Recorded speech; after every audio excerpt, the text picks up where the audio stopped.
we have put together a small selection of the work happening in biodynamics in the United Kingdom. Like a good day out, we start with art and end with whiskey.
Hello, this is Spencer Christie at Lauriston Farm in England on the east coast in Essex, and most of my life I've been interested in the meeting of nature and food production, and it wasn't till 20 years ago that I found biodynamics and I could really see how beautifully they combined, the method combines the two together.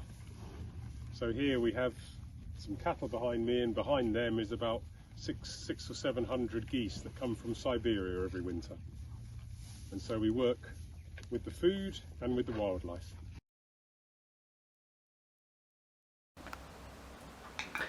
My name is Ricardo Pereira.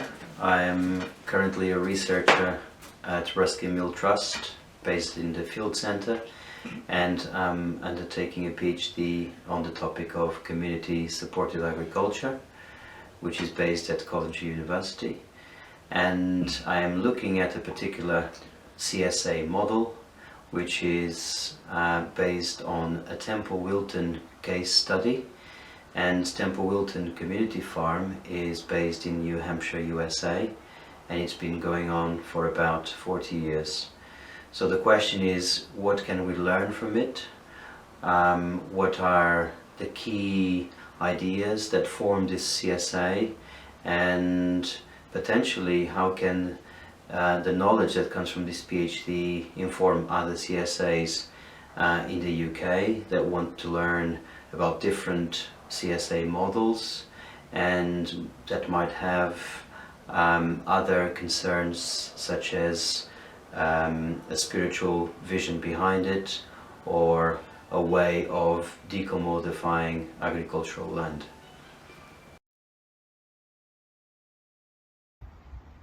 So talking from a biodynamic perspective in the UK, we are delighted to work with Dirt and Arizona Muse. That is very nice of you, Gabriel. We're delighted to work with you and the whole biodynamic movement. I feel so blessed to have come from a career of fashion and to have started Dirt, a charitable organization, last year to support and promote and work with the biodynamic movement globally, both on food but also on fiber, because everything we wear was grown for us by farmers. Thank you, all you farmers who grew it. And the fashion industry and interiors, homeware, like rugs and anything made from trees, all those industries are ready to get behind biodynamics if we start growing the materials that they need. So this is one of the many messages that Dirt is focusing on in our communication and messaging around biodynamic. I can speak strongly from the fashion side of things, where everyone in the sustainable fashion movement is realizing that environmental and social justice are the same thing. It's not that they go side by side, it's that one is the other, and we cannot resolve the degradation of one without resolving the degradation of the other. So I hope that we can find a way to incorporate a strong standard for social care and well-being into the Demeter certification. Hi, my name's Robin Snowden. I run Limeburn Hill Biodynamic Vineyard, which is in the southwest of England. We're a small vineyard. We've been biodynamic since we started. We planted in 2015. And I suppose I would say that the reason that we are biodynamics is because it's the most holistic, honestly holistic approach to working with the land. We work primarily from a biodynamic perspective with the spirit of place. That is our driving force, I suppose, which means that we work with natural treatments grown only on the land. That involves bringing in as much life as we can, so the biodiversity, obviously the birds, animals, insects, and the microbial life in the soil. We do a lot of work with encouraging the life in the soil. That richness of life comes through really clearly in the wines, and the wines don't taste like anywhere else. They don't taste like any other wine. They're absolutely of this place, and I think that is really what, for me and for our vineyard, that is what makes Biodynamics special.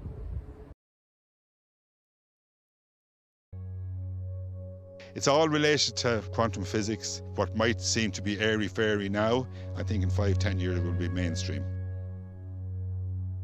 In layman's terms, it's just you're more focused on what you should do. With organic, you've got a list of things that you're not allowed to do. With biodynamic, you're more focused on the health of your soil. Look to nurture diversity on your farm. You know, we're at a time in human history where we're feeling that we've reached the limits of what we've done, shortcutting the system, and now we're actually having to try to boost the health of the system. Flavour. That's all I'm interested in, is flavour. The more natural, the purer, the more intense. That's what intrigues me.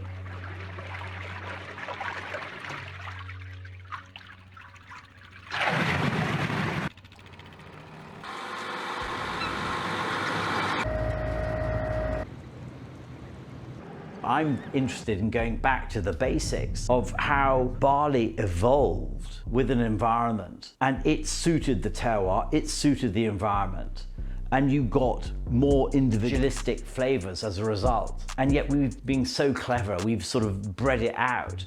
I just think that's a real shame. I met Mark and I was chatting to him, and I said, well, I've just started applying biodynamic preps and I'm starting to get into biodynamics. And he said to me, well, you grow biodynamic barley, Trevor, and I'll buy it off you. So this is Luna 1.1. It's almost like a constellation of stars. Trevor Harris, John McDonnell, Alan Mooney, the three amigos. So this spirit is 3 years, 2 months, 1 day. No pressure, Grace. This is a big moment for us all. You can spend your week in that nose, and it's brilliant. It's more complex, it really is. That's the only way to describe the nose on that.